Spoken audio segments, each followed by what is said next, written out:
Welcome to the 5 Codes podcast, where we discuss evidence-based methods to elevate yourself to the next level through optimizing the way you look, move, perform, feel, and connect. Just stepped out of the operating room and had a couple of awesome ideas I wanted to bring up for this week's operating room diaries, our OR diaries. One of which is related to something that's terribly misunderstood, the buccal fat pad, and the other one that relates to what is essentially the future of facelifting. Illustrated very well in this one patient who was really awesome. She was so cool. I just love her. She is a super cool person, very high performing, found a great local surgeon where she lives, had a relatively comprehensive procedure with that local surgeon. Everything we did today was a revision, was sort of updating.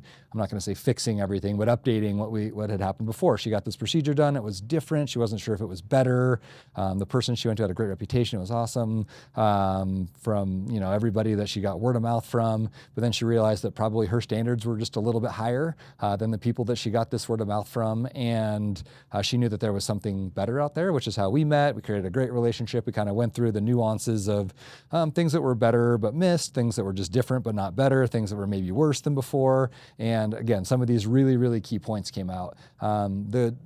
The interesting one that I was really thinking about as I was operating, I'm like literally operating thinking, I'm in my flow state and going through what happened to her and being like, this is the future of facelifting happening right now, which is she had just kind of an old school procedure. Again, very high reputation, very well-regarded surgeon, and kind of insta-famous type of thing. And the procedure that she had was just old school, and it tightened the exterior envelope of her skin. And what she told me when we were consulting was she was spot on. She's like, I feel like the surface is tight now, but everything underneath is still sagging. And that's exactly what happened with her. And I see this with old school facelifts. I see this with like tightening devices and things that are just aimed at the wrong thing in the first place, which is everything is sinking all the layers of our face. And so as I was revising her, I was especially focused at tightening the deeper layers. Now, this is beyond what we would call just a typical deep plane facelift. That is one thing in and of itself, and that represents an evolution over time where people really focused on first the skin, then the skin and the fat pads underneath it. And that was like the traditional that stood for a long time. Going back to the skin, where it's like over 100 years old and people were just tightening skin. Unfortunately, that still happens sometimes. So there was the next level of the fat layer underneath. And then we went to the deep plane, and the deep plane has a wide meaning of what's happening there. But when we really get into a good, thorough deep plane facelift, now we're getting underneath the fat pads, and we're focused on the whole envelope of the musculature and the fat pads and lifting that up. And that's, I would say, becoming the standard now. People are starting to adopt that. It's not a fad. It is definitely the way to do it. It obeys embryologic cleavage planes. It's the way to go. But interestingly, there's another level beyond that, and that's what she was experiencing, is that there is a deep fascial floor. Even when we're in the deep plane, there's a deep fascial floor that exists below that.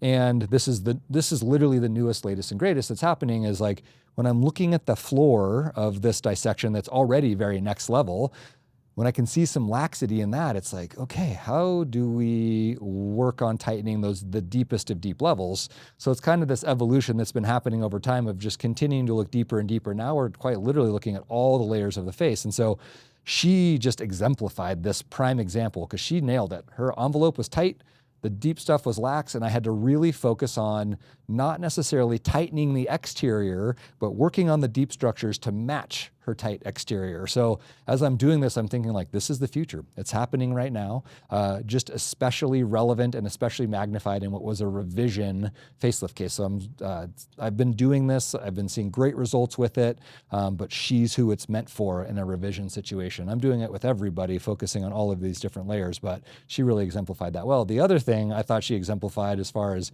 just an understanding that exists in the cosmetic community is like this really confusing area around the corner of the mouth down here, which is one of the more challenging areas to address with literally anything, whether it's people are trying to address this with filler all the time, bad option. People are trying to address it with different types of lifts. And what had happened to her, she had this fullness down in the corner of her mouth. And she had this, kind of older school facelift that tightened everything on the envelope, but then it looked like there was more happening in her cheek. Like almost she had like a little, she said it looked like she had nuts stuffed in her cheek, and that nailed it exactly because it was her buccal fat pad. Even when she saw the surgeon in follow-up after her surgery and was asking about this, the surgeon was telling her that it was a perioral mound and wanted to go on the inside of her mouth and cut out some of the mucosa, the lining of her mouth, because he said it was a bunch of muscles that was part of her anatomy and it was bunching there and you'd have to go debulk the muscles. And in reality, this was just her buccal fat pad. Now, some surgeons recognize the buccal fat pad and want to cut it out, take it out, which I think is, it happens. And, I just question the long-term part of that, because that buccal fat pad is wildly valuable to our facial structure and it does sink with time. And so that led to this process of lifting it up. I don't know anybody else that does this. I've trained some of my fellows to do it now. My proteges do this as well, but this is just a different thought paradigm and a different approach to, instead of cutting out the fullness that's sitting down here, which can just hollow you out even more, especially as we're dealing with aging changes, right? I'm trying to lift the fat pad back into place, which I do in a scarless fashion through the inside of the mouth, actually. So the incision is inside your mouth, nothing external, to drive that buccal fat pad back up into place, which I was doing for her today as part of her procedure, because that was essentially unaddressed and terribly misunderstood. Kind of dodged a bullet by not having it sort of cut out, having muscle and things cut out from the inside of her mouth, but it overlaps with this idea of perioral mounds, buccal fat, what's happening in the corner of the mouth. Some of it can be superficial, like jowling. It's really a complex area and it takes a deep understanding. And the more that I do revisions and the more that I see people coming in for consultations, the more I understand like how poor the understanding of this area is in general. And so it's definitely something, it's really common that's a highly sought after area when you're looking at a lifting procedure, addressing that particular area. And I think it's just knowing that there are multiple facets that can contribute, from fat pads to muscle to gravity to skin, how all those things go together. And generally it's just replacing anatomy to where it used to be. That's my philosophy, versus just cutting. When things fall, they shouldn't be cut out. They should be lifted, in my opinion. So a lot of really cool illustrations from there. The future of what I think is the future of a couple of things, the future of lifting the buccal fat pad. My mission is that this will be adopted and lots of other surgeons will adopt it as well. And what is the next frontier of facelifting, which is really focused on the next level, literally the next level of layers that we can be tightening and optimizing our results in the long term.